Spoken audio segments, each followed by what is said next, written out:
It was another wild night of Atlantic League baseball, and that wasn't just because we had close games around the league. We had a fire on the infield, and apparently I started beef with Southern Maryland because I suggested that maybe setting your infield on fire before a doubleheader is a bad idea.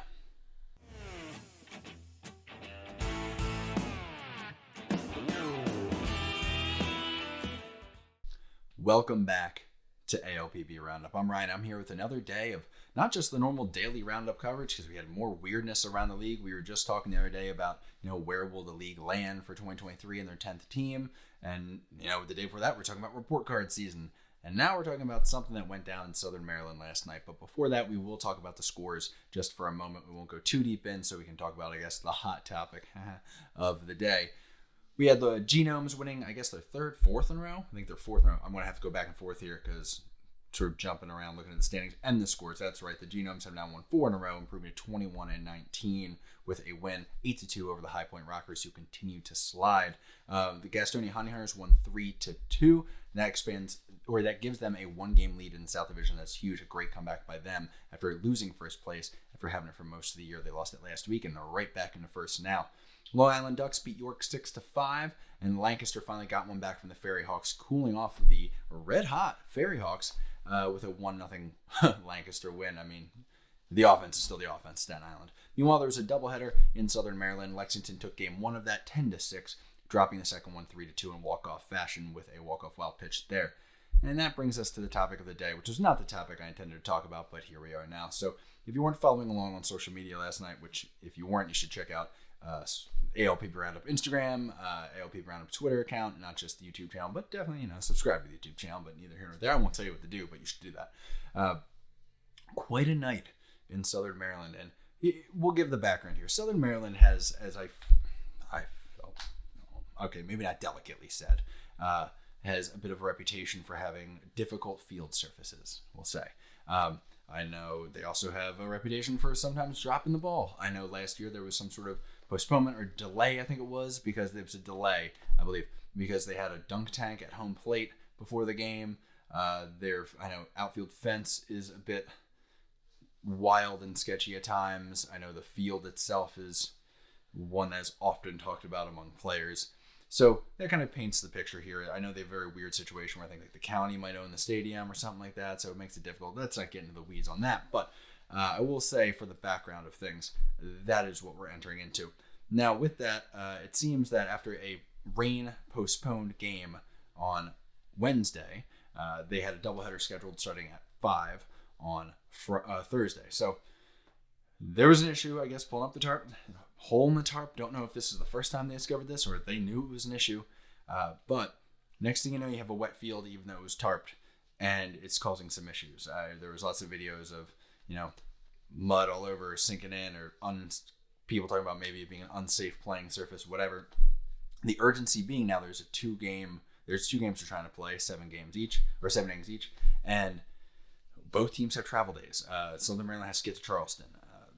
The Legends are heading to Lancaster. So there's a ticking clock on the situation. Now, what do they decide to do in Southern Maryland? And it immediately gets picked up by the minor league grinders account because there was video of it. And also, they were taking video of it too. It looked like the social media team put it out. So they decide they're going to light the field on fire in an apparent effort to dry it. And it seemed to not go well. I'm not saying it made it worse, but I'm saying it did not work for sure. Now, at this point is where I enter things by accident because I don't know. ALB Roundup's here to back up the boys and go to war for the boys. It's all about the guys. It's all about the players, whatever, trying to get guys into affiliate ball if they want and to shine a light on the best of Indy ball because that's just what we do. It's what I'm passionate about. It's what I like to do. And I tweeted my observations on the situation up to one, maybe lighting the field on fire hours before doubleheader isn't the move. Suggestion. I don't know. Not the expert in the field, I would guess. Also suggesting that if you have the type of tarp and field situation that might be improved by lighting the infield on fire, maybe don't fire the tweets that Southern Maryland fired the other day when bashing the American Association who tried to assert themselves as the top Indy League and also dunking on a player who tried to assert that as well. I felt these weren't hot takes. Certainly not as hot as the field being on fire, but apparently Southern Maryland, who definitely has their own reputation of being Charmin soft, we'll say. Seem pretty annoyed about. So I guess my bad on the hot take that you shouldn't set your infield on fire. And, I guess I bashed the social media team for, throwing a rock while standing in a glass house, shall we say.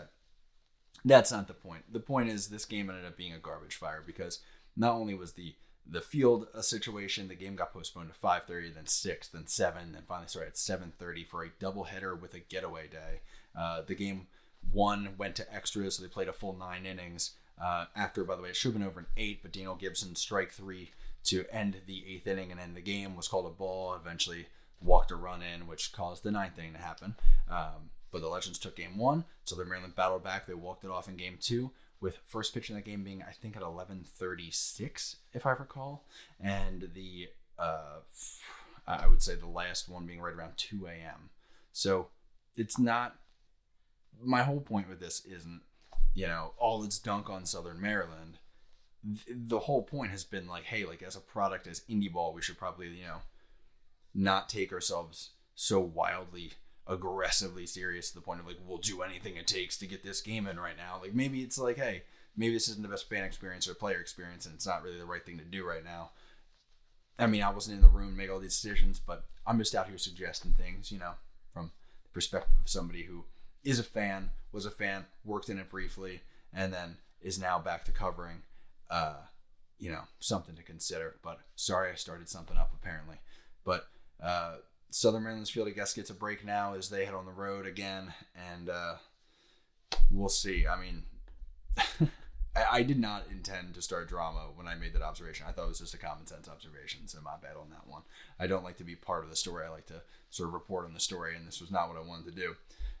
Looking ahead, weekend series, High Point and Gastonia is going to be a good one. Gastonia now has a 1-game lead. High Point has a lot to prove after getting beaten up by Gastonia and now by the Genomes in this last series. They have now dropped 6 in a row, losing the lead in the division. I think they're up by 4 games, something like that. 4 games, and now they're down by 1.